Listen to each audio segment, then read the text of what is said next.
E a gente vai continuar nesse assunto, vamos continuar falando de clima. A elevação das temperaturas pode desenvolver problemas de saúde. Por isso, é preciso redobrar os cuidados, né, Kevin? Exatamente, principalmente nessas ondas de calor que têm sido cada vez mais frequentes. Mas quais cuidados devemos tomar? É o que a gente vai descobrir agora no nosso quadro Momento Saúde.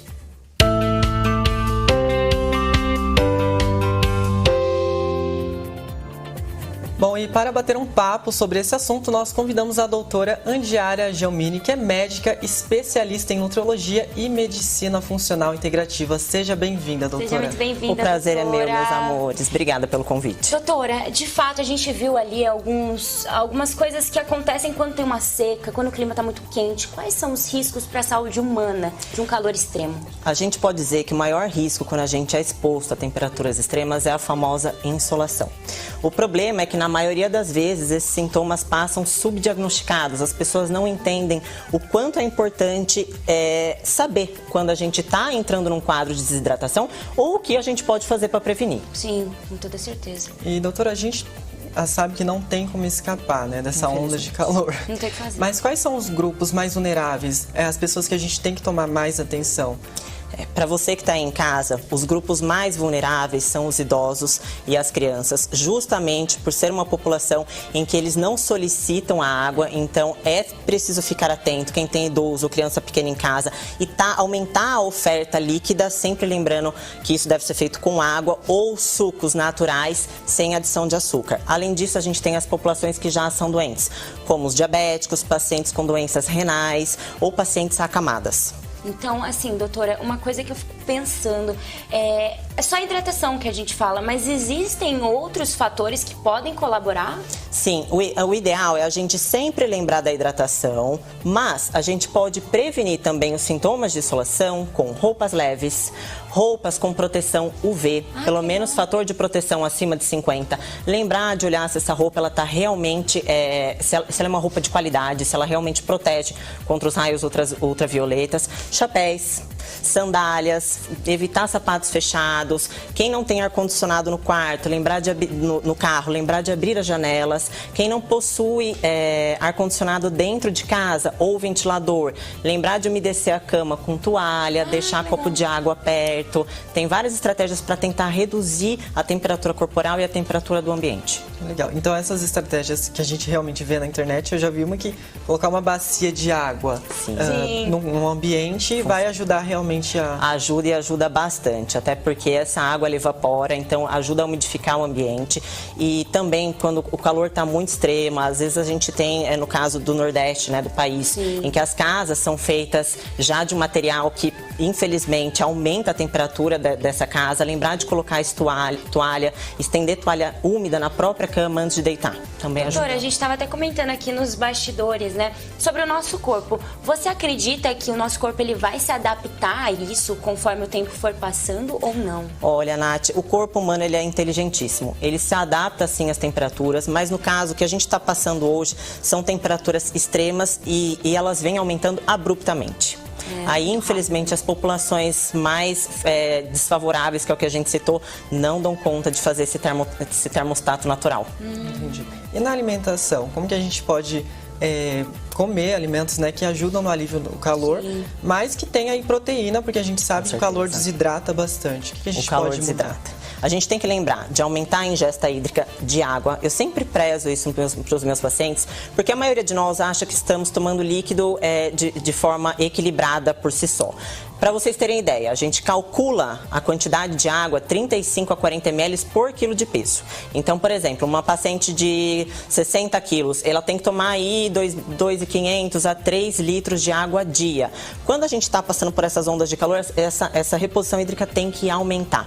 Além disso, lembrar das frutas que contêm maior quantidade de água, como melancia, morango, lembrar do pepino, tomate, tudo isso tem que fazer parte da rotina do brasileiro.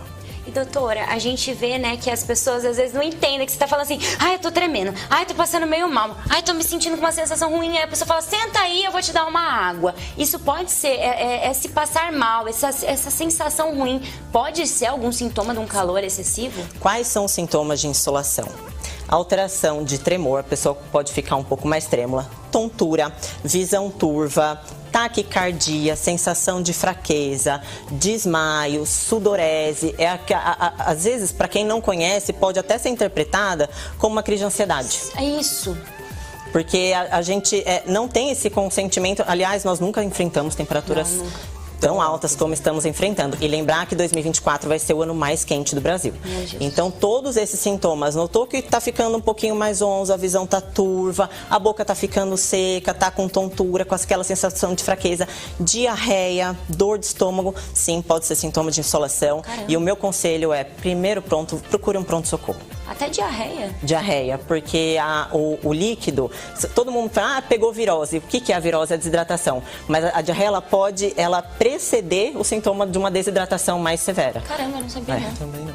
E são dicas tão simples, né? Como você citou aqui, um simples pano de água gelado já pode aliviar, e eu acho que vale tudo, né, gente? Pra se proteger desse calor. E saber identificar. Exatamente. E só voltando nos grupos que a gente disse que sofrem, mas existem algumas especificações de cuidados que a gente tem que tomar, por exemplo, com as crianças? Lembrar das crianças, elas não pedem água, bem como os idosos. Então, realmente avalie se a reposição hídrica está sendo feita de forma adequada. Tente deixar a criança na roupa mais leve possível. Verifique se o ambiente é realmente arejado. As mamães que estão indo levar as crianças em mercado, banco ou na creche, não deixe de forma alguma, nem as crianças, nem idosos, nem mesmo os pets, fechados enquanto você vai ao banco ou enquanto você faz compra.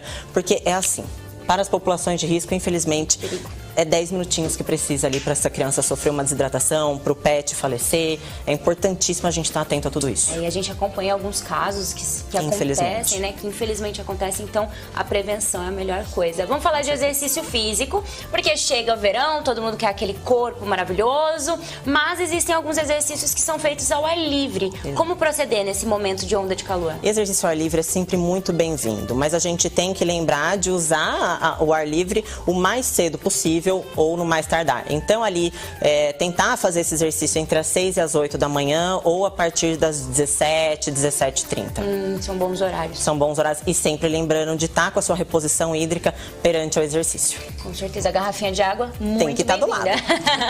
Bom, agora uma polêmica, né? Tá calor, todo mundo quer abrir aquela cervejinha, tomar aquela bebida alcoólica. Boa. O excesso pode ocasionar a desidratação, que é líquido, mas não é água, né? Cerveja não é reposição hídrica. A gente tem que lembrar que as bebidas alcoólicas, elas por si só, a molécula alcoólica, quando entra no corpo, ela puxa água. Então, o próprio álcool desidrata. Bem como as bebidas açucaradas. O açúcar, ele tem um fator osmótico, ele puxa água pro intestino. Então, acaba desidratando. A gente tem que lembrar de evitar esse consumo de alimento excessivo aos finais de semana, pelo menos. Então, se for beber um suco sempre, sem né? Sem adição de açúcar. E a água é o melhor remédio. A água é sempre o melhor remédio.